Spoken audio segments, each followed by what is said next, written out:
পুকুরের টাটকা মৌরলা মাছ খেতে কিন্তু অনেক বেশি মজার হয়, আর বিশেষ করে যখন মৌরলা মাছগুলো একটু বড় সাইজের হয়ে থাকে। আজকে আমাদের পুকুর থেকে এই মাছগুলো তুলে এনেছে, খুবই অল্প পরিমাণ মাছ ধরেছিল, কিন্তু মাছগুলো কিন্তু অনেক বেশি মজার ছিল। আম্মু এগুলোই রান্না করছে। তো এগুলো রান্না করার জন্য প্রথমে একটি ডেকচি নিয়ে নিবে, সেখানে দিয়ে দিবে তেল।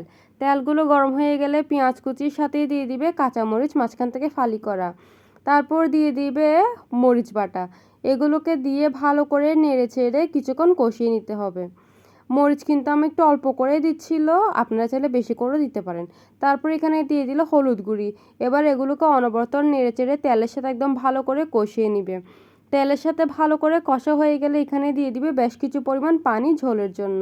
এগুলোর মধ্যে বলক চলে আসলে সেখানে দিয়ে দিবে আগে থেকে ধুয়ে পরিষ্কার করে রাখা মৌরলা মাছ। আপনারা চাইলে মৌরলা মাছগুলো সামান্য পরিমাণ লবণ আর সামান্য পরিমাণ হলুদ গুঁড়ি দিয়ে ম্যারিনেট করে রাখতে পারেন, তবে সময় কম ছিল তাই আমি ম্যারিনেট করে রাখে নাই। তারপর এখানে দিয়ে দিল পরিমাণ মতো লবণ, সাথে দিয়ে দিল টমেটো টুকরো। এগুলোকে ভালো করে রান্না করে নিল।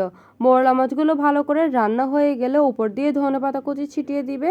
এবার লবণটা টেস্ট করে নিবে, যদি লবণ পারফেক্ট হয় তাহলে ঢাকনা দিয়ে নামিয়ে নিবে। এই তো রেডি আমাদের রেসিপি। আল্লাহ হাফেজ।